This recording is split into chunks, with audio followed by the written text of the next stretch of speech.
السلام علیکم حکمت اللہ صاحب، اصل میں بات جہاں سے شروع ہوئی تھی، جو موضوع تھا، اگر وہ ذہن میں رکھیں گے تو ساری بات کلیئر ہو جائے گی۔ شروع وہاں سے ہوا تھا کہ گنبد خضرا جو ہے نبی علیہ السلام کی قبر کے اوپر یہ جو گنبد بنایا گیا ہے، اور اس گنبد کی وجہ سے آج پوری دنیا میں یہ گنبد پرستی ہے، قبر پرستی ہے، عرس ہیں، میلے ہیں،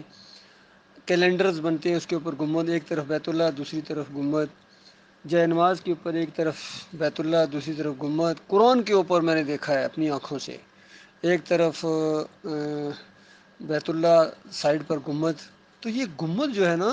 گنبد خضرا خاص کر،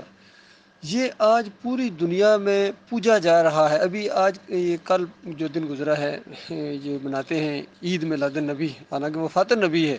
12 ربیع الاول، لیکن یہ میلاد النبی مناتے ہیں۔ تو گلی گلی، کوچے کوچے کے اندر، جھنڈیوں کے اوپر، ان کے سروں کے اوپر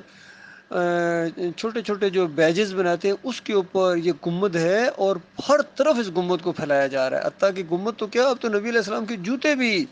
پوجے جا رہے ہیں، اور ان کے وہ کھڑکیاں دروازے یہ مساجد کے بناتے ہیں جو گنبد کے پجاری ہیں، ایک خاص طبقہ۔ تو اصل میں یہ بحث ہو رہی ہے کہ یہ گنبد پوجا جا رہا ہے یا نہیں پوجا جا رہا۔ تو اس سلسلے میں ڈاکٹر عثمانی رحمۃ اللہ علیہ کا جو فتویٰ ہے یا ان کا جو بیان ہے وہ ہے کہ دیکھو، نبی علیہ السلام نے دعا مانگی، اے اللہ میری قبر کو بت نہ بنانا کہ پوجی جائے۔ قبر کی بات ہو رہی ہے، قبر کو بت نہ بنانا کہ پوجی جائے۔ اور ڈاکٹر صاحب کہتے ہیں یہ دعا قبول نہیں ہوئی، اور واقعی نہیں قبول ہوئی۔ آج تو وہ جگہ پوجی جا رہی ہے، قبر پوجی جا رہی ہے، لوگ ادھر رخ کر کے دعائیں مانگتے ہیں، آنسو بہاتے ہیں۔ اور بلکہ اعلیٰ حضرت نے تو یہاں تک لکھ لیا، حاجیو آؤ سرکار کا روزہ دیکھو،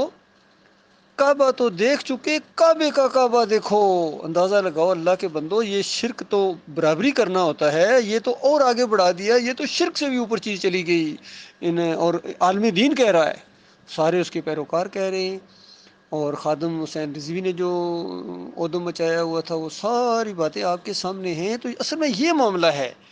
گنبد خضرا کی بات ہو رہی ہے کہ یہ شرک ہے، شرک کی نشانی ہے، شرک کا سمبل ہے یا نہیں ہے، یا یہ حرام ہے، اس طرح کی یہ ڈیلی باتیں کرتے ہیں۔ اصل میں ان کے دماغوں کے اندر وہ فہم ہی نہیں ہے جو ایمان خالص کے لیے اللہ نے اپنی کتاب میں اور نبی علیہ السلام اور صحابہ کو عطا فرمایا۔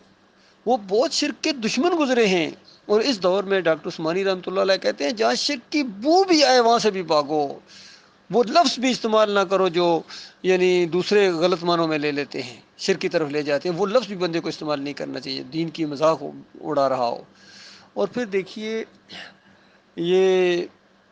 کیا نام ہے، عمر رضی اللہ عنہ کے دور کے اندر ایک درخت کے نیچے نبی علیہ السلام نماز پڑھتے تھے، وہاں جاتے وقت سفر کے دوران وہاں رک جاتے تھے اور نماز پڑھتے تھے۔ بعد میں لوگوں نے اس عمل کو حالانکہ خالص سنت سمجھ کر وہ کرنا چاہ رہے تھے، اور جنہوں نے کیا وہ سنت سمجھ کے کیا، ان کو سنت کا اجر ملے گا، لیکن عمر بن خطاب کا رضی اللہ تعالیٰ عنہ کو ماتھا ٹھنکا کہ یہ بعد والے جو ہیں نا، یہ تو اس کو پوجنا شروع کر دیں گے، انہوں نے درخت ہی کھڑوا دیا۔ تو اسی طریقے سے آج بے شمار جگہیں آپ نے دیکھی ہوں گی پاکستان کے اندر، انڈیا کے اندر بھی، کہ کئی ایسی جگہ پوجی جا رہی ہیں جہاں کوئی قبر بھی نہیں ہے، اور صرف عقیدہ یہ ہے کہ وہاں پیر صاحب گزرے تھے جی، یہاں تھوڑی دیر بیٹھے تھے اور یہاں انہوں نے یعنی آرام کیا تھا، آج وہاں دیگیں چڑھ رہی ہیں، عرس اور میلے ہو رہے ہیں۔ بتائیے یہ کیا چیز ہے، وہ قبر ہے ہی کوئی نہیں۔ تو یہ معاملہ ہے، جو چیز بھی پوجی جائے وہ بت ہے، جو چیز بھی پوجی جائے وہ بت ہے۔ تو اصل میں یہ چیز ان کی سمجھ میں نہیں آ رہی ہے۔ دلائل وہ دیتے ہیں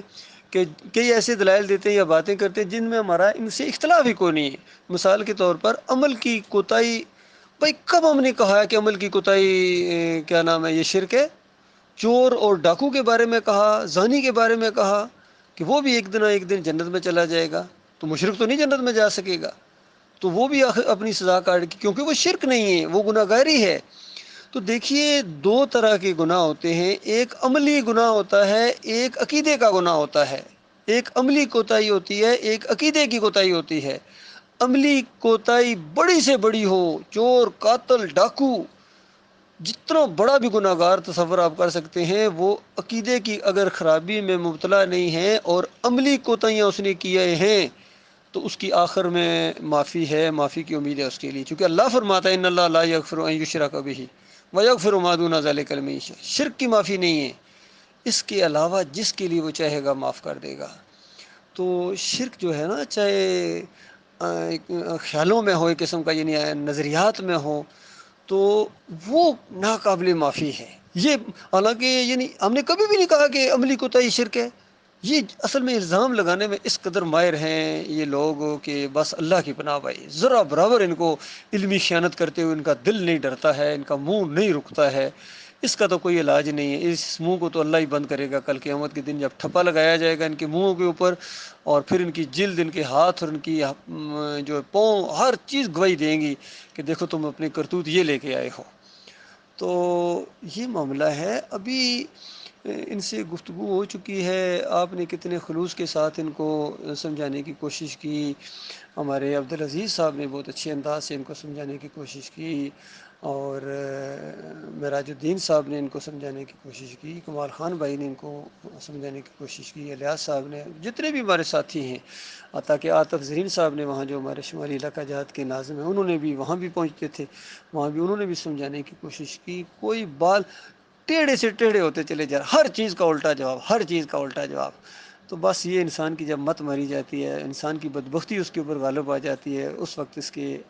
اعمال جو ہیں یہ خوشنما بنا کر دکھائے جاتے ہیں، ان کے اوپر شیطان مسلط ہو گیا ہے، شیطان کا بڑا شدید وار ہوا ہے ان کے اوپر، اور اس وجہ سے یہ بس مناظرہ بازی والا انداز ہے، بات کو بڑھاتے جاؤ، چنگم کی طرح بڑھاتے جاؤ، بڑھاتے جاؤ، کبھی کسی جگہ رکتے ہی نہیں ہے۔ یہ میں کہتا ہوں ان کی ہر بات بھی اگر آپ مناسب جواب دے دیں گے پھر بھی یہ رکنے والے نہیں ہیں، کیونکہ مناظرہ ہوتا ہی ایسا ہے کہ ہار ماننی نہیں ہے۔ جب پہلے آپ نے طے کیا میں نے ہار نہیں ماننی ہے، تو وہ بندہ کیسے اس بات چیت کو ختم کرے گا؟ تو یہ جو ان کا انداز ہے، انہی کو مبارک ہو۔ ہمارا تو یہ انداز قطعاً ہے کہ ہم اس انداز کو بالکل پسند ہی نہیں کرتے ہیں، یقین کیجیے۔ ہم تو اللہ کی دعوت دیتے ہیں کفر و شرک سے بری زمین کے اوپر ہر جگہ شرک ہو رہا ہے، اس کی ان کو پرواہی کوئی نہیں ہے، اور صرف ایمانداروں کی ٹانگیں کھینچنا، ایمانداروں کے پیچھے پڑے ہوئے لوگوں کو متنفر کرتے ہیں، تو ان کے یہ ساری محنتیں کوششیں بالکل بیکار جائیں گی، یقین کیجیے، ان کے منہ کے اوپر دے ماری جائیں گی، ذرا برابر ان کی کوئی وقت نہیں اٹھے گی، اور جتنا مرضی یہ زور لگا رہے ہیں ایمان کی اس دعوت کو روکنے کے لیے، کبھی کامیاب نہیں ہو سکیں گے، ان کی اپنی ناکامی ہے۔ اللہ تعالیٰ ان کو ہدایت دے، دعا کرتے ہیں، سمجھاتے بھی ہیں، لیکن بالکل ان کے اوپر ذرا بھی اثر نہیں ہوتا، یقین کیجیے۔